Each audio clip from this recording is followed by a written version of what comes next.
Audio Jungle.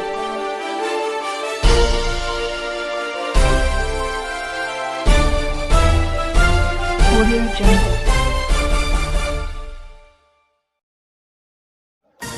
Sukkur मां नवीद मुस्तफ़ा कांधड़ो जी report मूजिब ऐवान सहाफ़त कंधरा जी आफिस में राणीपुर जो मशहूर सिंधी टेलीफिल्म जो अदाकार Ashiq Ali Jamro, Haji Mehar Ali Jamro, doctor Imtiaz Ali Jamro, human rights unity foundation जी सूबाई general secretary ladies wing Parveen Tariq, human rights unity foundation Karachi division जो जॉइंट सेक्रेटरी मोहम्मद तारिक काज़ी जन खे सिंध जी सूखड़ी अजरक उॾाया विया।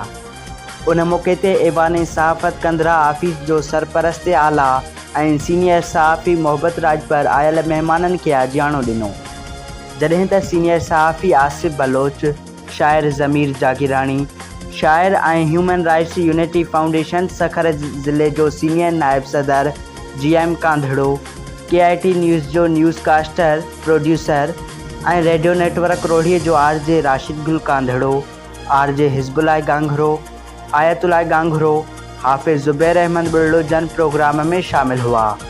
उन मौक़े ते आयल महिमाननि ऐं ह्यूमन राइट्स यूनिटी फाउंडेशन जी लेडीज़ विंग जी सूबाई जनरल सेक्रेटरी परवीन तारिक जन ॻाल्हाईंदे चयो त मां थोराइती आहियां ऐवान सहाफ़त कंधरा जे साथियुनि ऐं ह्यूमन राइट्स यूनिटी फाउंडेशन ज़िले सखर जे सीनियर नायब सदर GM कांधड़ो जन जी, जंहिं मूंखे मान ऐं इज़त बख़्शी आहे, जॾहिं त ऐवान सहाफ़त कंधरा में ग़रीब अवाम जो आवाज़ आला ऐवाननि ताईं पहुचाए रही आहे।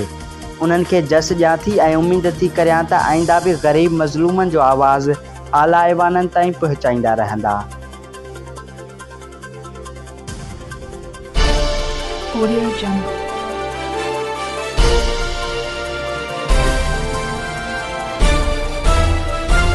Audio Jungle.